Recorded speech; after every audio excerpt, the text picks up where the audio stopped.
Origin makes history with New Glen's successful landing, Isar prepares for its next flight, China's astronauts swap vehicles to avoid flying a damaged spacecraft, Rocket Lab delays Neutron's first flight to next year, and the sun throws a bit of a tantrum. We'll have all that and more coming up this week in Spaceflight.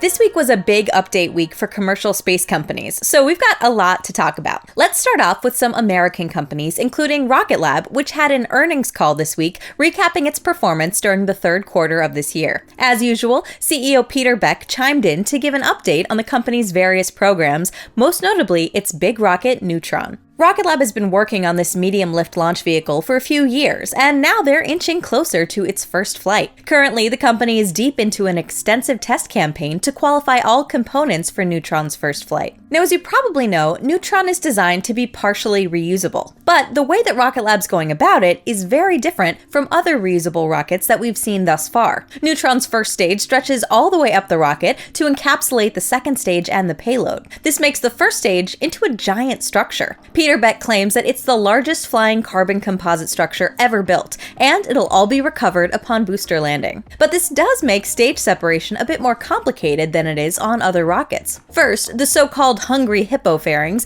need to open up so that the entire second stage with the payload stack on top can slide out. Then the fairings will close to prepare the booster for its dive back into the atmosphere. We've seen Rocket Lab test the hungry hippos before, but now they've also been testing the deployment mechanism. For those tests, the company used a towering gantry structure to help simulate deployment. On its way up and down, Neutron will be powered by Rocket Lab's Archimedes engine. 9 of these methane-fueled engines will be installed on the rocket's first stage, and a single vacuum-optimized version of the engine will propel the second stage. Rocket Lab has been busy testing this engine at its facility at NASA's Stennis Space Center for a while now. And according to Beck, the vast majority of the components for the engine on the first flight are either completed or in production. All that now begs the question, when will Neutron fly? Well, on that front, Peter Beck finally said what we had all been thinking for a while. Despite what he'd been promising for a long time, Neutron won't be launching this year. Instead, they now hope to get the rocket out to the pad in the first quarter of next year. Once at the pad, Neutron will go through a final test campaign, including a static fire. And if all goes smoothly with that, Beck believes that the first launch may follow soon thereafter. But there's one thing we shouldn't expect for this first flight, and that is a landing. The second flight, however, should see Neutron's first stage touch down on Rocket Lab's ocean recovery platform called Return on Investment. The vessel's power generators are ready to be shipped to the shipyard for installation, and the whole project is on track for completion before Neutron's second mission. And if Neutron's first mission goes well, that second flight might not be too far away. Rocket Lab aims to launch 3 more missions within 12 months of the rocket's first flight, and then scale that up to 5, 7, and even more in the following years. For now, we'll have to wait a bit longer, but it sounds like we've got some really exciting stuff to look forward to. Rocket Lab wasn't the only company to update its investors this week. Firefly Aerospace went public earlier this year, so it had to recap its previous quarter as well. The presentation covered the company's progress on its second Blue Ghost mission to land on the moon, and hopefully repeat this year's successful landing. Firefly is also making progress with its upcoming Eclipse rocket. They're working on engines and have also started assembly on the hold-down release adapter for the launch site. Perhaps most importantly, though, the company gave an update on the next mission of its Alpha rocket, and that involved announcing the results of an investigation into a recent anomaly. Now, in case you missed it, on September 29th, Firefly lost the first stage destined for Alpha's 7th flight during a test at the company's test site in Briggs, Texas. Fortunately, no one was harmed during the incident, and even the test stand was fine, but the rocket, not so much. The company pinpointed the failure on a process error during stage 1 integration. Yep, that means it wasn't a design flaw, but rather a human mistake. A mistake that, quote, resulted in a minute hydrocarbon contamination, which then led to a combustion event in one of the engines. In other words, it seems that there was something in the fuel systems that wasn't supposed to be there, which then got into one of the engines during a test and ended up destroying the rocket. To prevent this from happening again, the company has tightened the inspection requirements for its fluid systems, as well as adding more automated aborts to its procedures and optimizing some of the sensors on Alpha's first stage. Additionally, Firefly's teams have improved some of their processes and plan to regularly exercise their procedures. Failures like this one are an unfortunate and painful reminder of the old adage that space is hard, something Firefly already experienced with Alpha's less than perfect track record. On the other hand, Firefly's recovery from this anomaly is impressive.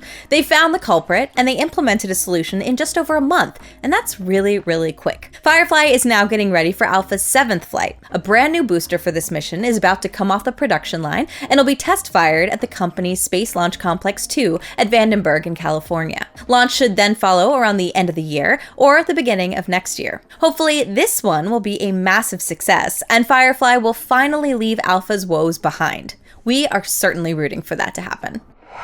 Now let's move on to Relativity Space, which has shared more videos and updates as Terran R progresses ever closer to a maiden launch next year. Flight hardware and supporting infrastructure continue to move forward at pace, with Terran R taking shape across both stages. The friction stir welding is complete on the fuel tank for the first stage, while work is advancing in parallel on the domes, painted barrel sections, and the composite overwrapped pressure vessels. A new horizontal friction stir welder is boosting production as the fabrication of the interstage gets underway, while on the second stage of the vehicle, the downcomer and forward test adapter have been installed on the tank for acceptance testing. This month, the team created a flight-like table build that will support hardware-in-the-loop integration to validate the software, avionics, and automation before integrating them with the actual vehicle. This testbed is a fully wired version of the rocket's control and electronics system with infrastructure that simulates all the devices that the avionics would talk to in flight, including ground infrastructure. 2 more 3D printed Ion R engines have been completed and shipped to NASA's Stennis Space Center,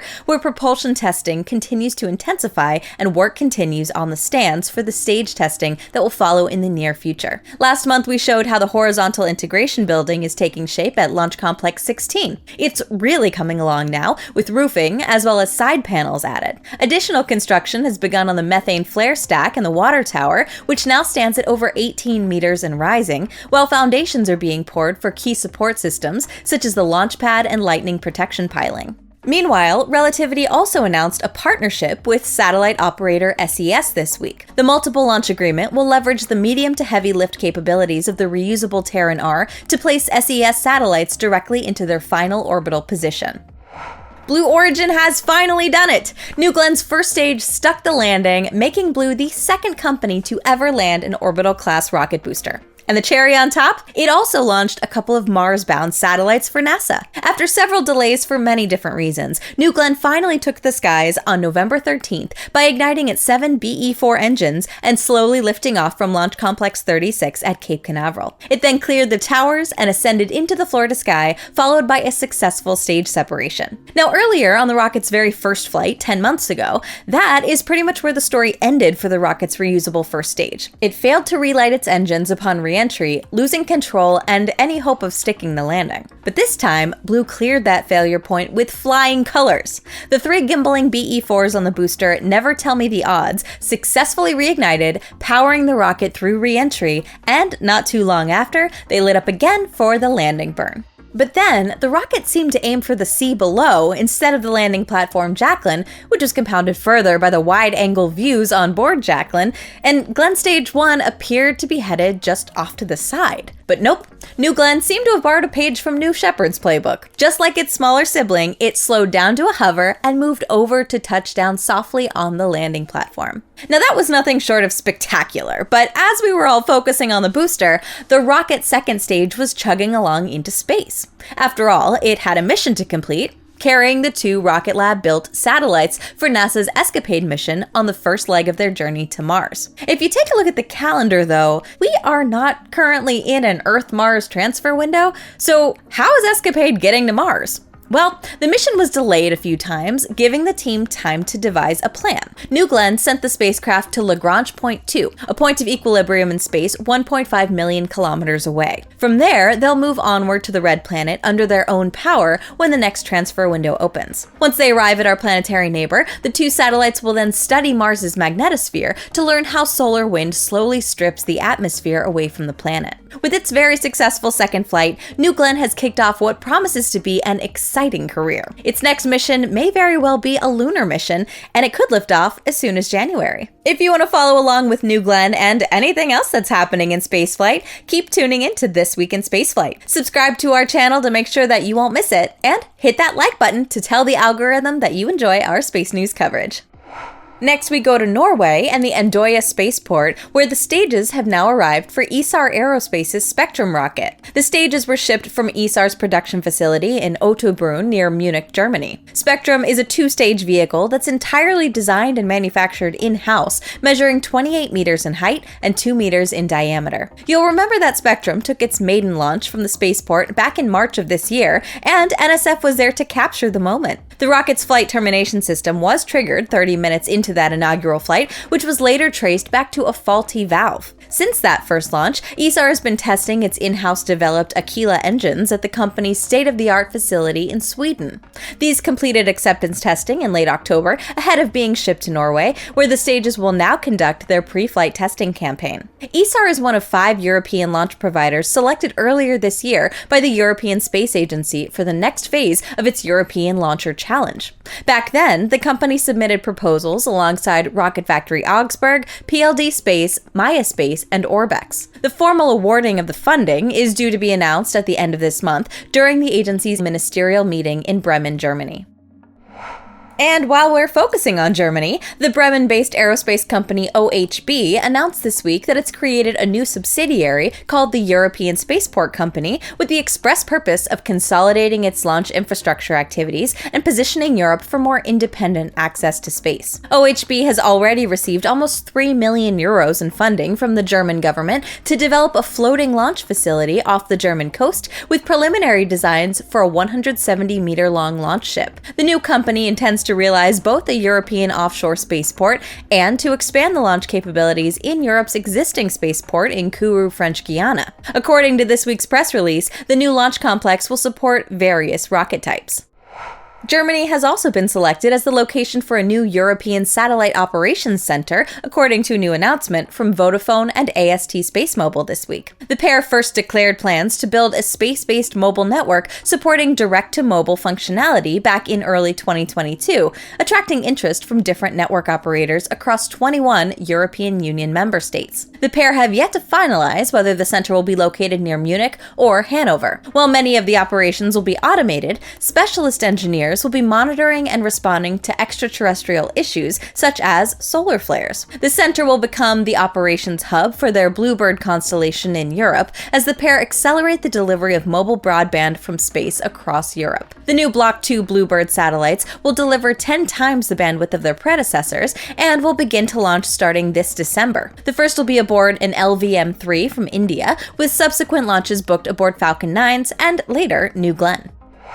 Elsewhere in Europe, PLD Space has been rigorously testing and validating the gas generators for its TEPREL-C engines, ensuring that they're reliable and ready for both flight and re-entry aboard the company's Miura 5 vehicle. The campaign tested qualification models of the engines at PLD's testing facilities in Teruel, Spain. The test accumulated over 15 minutes of operating time across a series of short, medium, and extended burns that covered all aspects of launch through re-entry burn profiles. In the process, PLD pushed beyond their qualification margins and ran the engines for over 400% of a single mission requirement, including 3 booster re-entry burns, to prove that this hardware is absolutely ready for reusability. The company developed its Miura 5 orbital launcher in just 2 years, building on the heritage of its Miura 1. The company plans to have the first fully integrated Miura 5 ready before the end of the year, and it's already reserved launch slots at the Kourou Space Center in French Guiana, where the vehicle will take its maiden flight next year. Now we'll take a look at some other stories across space, starting with a spacecraft swap on China's Tiangong space station. As we covered in last week's episode, a problem surfaced with the Shenzhou 20 spacecraft just before it was scheduled to return home. A few weeks ago, the Shenzhou 21 capsule launched with 3 crew on board to relieve their colleagues who'd been on the station since April. The Shenzhou 20 astronauts, Commander Chen Dong, Operator Chen Zhongwei, and Flight Engineer Wang Jie, were set to return home in their spacecraft after a short handover period between the crews. However, it soon became clear that they might have to stay just a bit longer. According to the China Manned Space Agency, also known as CMSA, the Shenzhou 20 spacecraft was likely struck by a small piece of space debris, resulting in a crack in one of the spacecraft's windows. Last week, they were still assessing whether the capsule would still be safe to fly in, but now it seems that they've made up their minds. The Shenzhou 20 crew will return in the Shenzhou 21 spacecraft. Assuming the Shenzhou 20 capsule is no longer safe, that leaves Tiangong's new crew without a return vehicle. So what are their options? Well, the next Shenzhou spacecraft arrived at the launch site a few months ago, so China might launch that one without a crew. Russia did the same thing a few years ago when Soyuz MS-22 suffered a similar issue. But that replacement capsule likely won't launch for a few weeks, and it seems that the Shenzhou 20 crew will have left well before then. In fact, they may already be back on Earth by the time you watch this episode. Now, ultimately, we don't know why they're in such a hurry, but according to official reports, the returning astronauts are in good shape. We've seen some rumors that Tiangong might not have enough consumables to support a crew of 6 for much longer, but without official confirmation, that is just speculation. The same goes for the emergency return options of Tiangong's new crew. We simply don't know what their options are, and hopefully we'll never have to find out. And now for some good news about India's upcoming crewed spacecraft. The Indian Space Research Organization has completed a test that validates the main parachutes for its forthcoming crewed Gaganyaan mission. The airdrop test was successfully conducted at the Babina Field Firing Range in the Jhansi district of Uttar Pradesh. This was a critical test that now takes them a significant step closer to qualifying the parachute system for human spaceflight. A mass equivalent to the crew module was dropped from an altitude of 2.5 kilometers from an Indian Air Force IL-76 aircraft. The system is comprised of a total of 10 parachutes, with drogues that first stabilize and decelerate the module before pilot parachutes then extract the main ones. The test validated how the parachutes partially open at first, a process known as reefing, and evaluated the robustness and load distribution of the system right down to a stable descent and soft landing.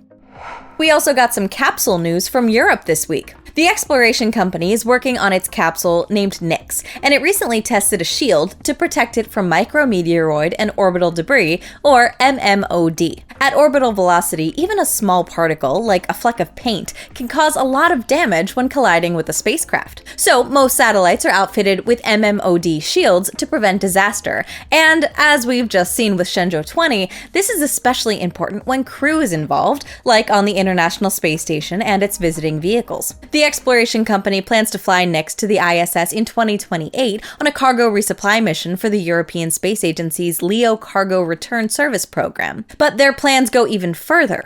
They ultimately want to carry crew. To make sure Nix and whatever, or whoever, is inside is sufficiently protected from small space debris, the company tested its MMOD shield at the Fraunhofer Institute for High-Speed Dynamics in Germany. During the test campaign, they bombarded the shield with debris to test impacts up to 9 kilometers per second. And with that, they've completed another small but very important step to get Nix ready for space.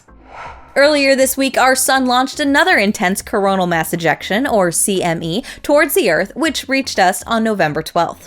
This was the strongest solar flare so far this year, categorized as X 5.1 in strength, and it left the sun at a speed of around 1,500 kilometers per hour. It followed 2 other, less intense flares a couple days earlier, which combined into a severe Class G4 geomagnetic storm. Auroras were visible as far south as Florida and Texas, and of course, from the International Space Station, where crew sleeping quarters were temporarily relocated as a precaution. Events like this can impact power grids, aviation, and rocket launches. In fact, this CME was one of several factors contributing to the delay of Blue Origin's second New Glenn launch. Even further out in low Earth orbit, high-energy solar protons can also bombard the surfaces and sensors of orbiting satellites, causing short-term outages, increasing drag, and potentially damaging them. Now, thankfully, no operators have reported the loss of any satellites during this heightened solar activity, though the European Space Agency did note accuracy drops in global positioning across Europe, Africa, and Asia.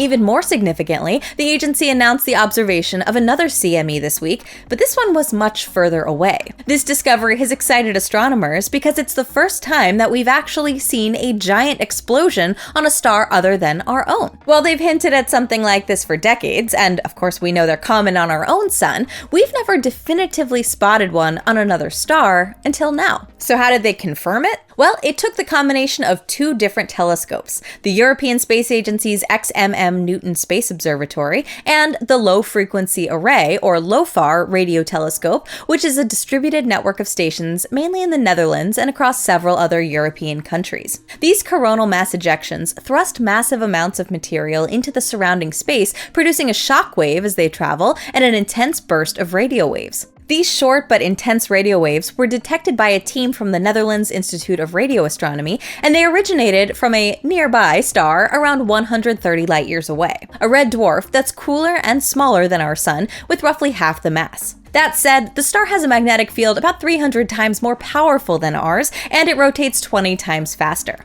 While it's pretty different from our own sun, most of the planets known to exist in the Milky Way actually orbit this kind of star. The XMM Newton Observatory was crucial in determining the motion of the CME, which moved at an incredible 2,400 kilometers per hour, according to the researchers.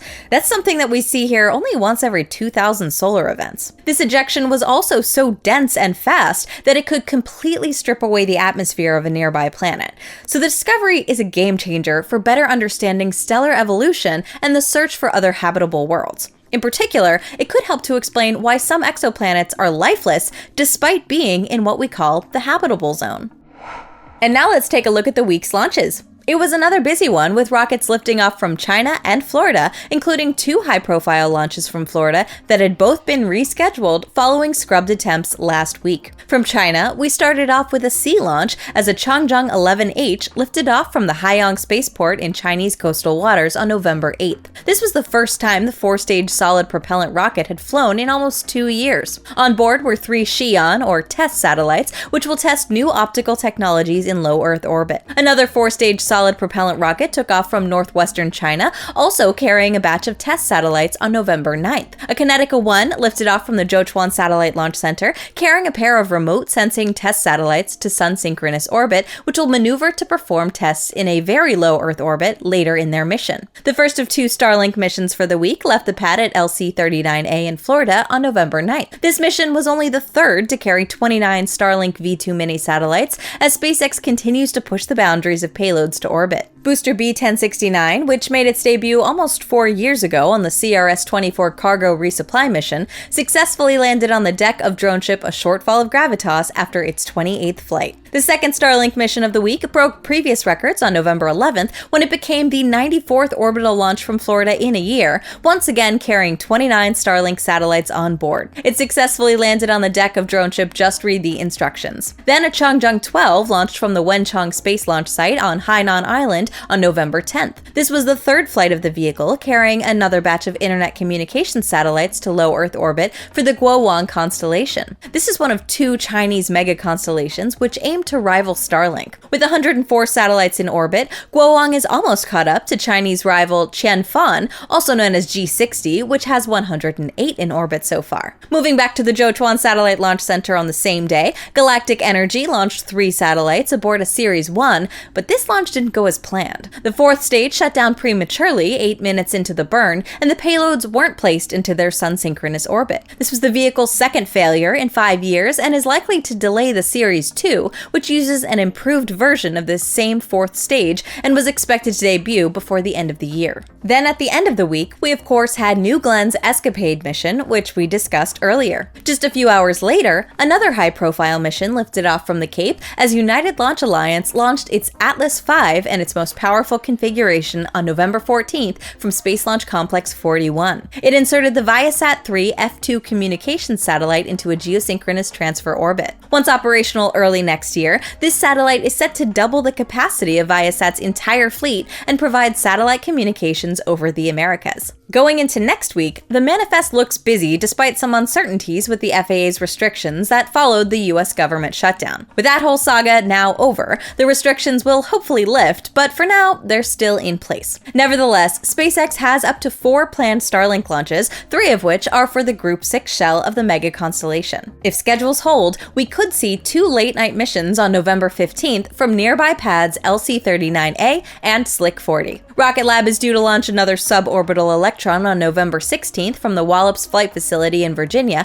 carrying an undeclared payload. This will break the company's current record of 16 launches in a year. Later in the week, the Transporter 15 rideshare mission is set to launch on November 19th from Slick 4E at the Vandenberg Space Force Base in California. This mission will carry at least 59 payloads into sun-synchronous orbit and has already been delayed from last week. We'll also see one final Starlink mission launch from the same pad on November 20th. We may also see some additional launches from China, and if you want to keep an eye on the latest schedule, your best bet will be to check out our next Spaceflight app and website.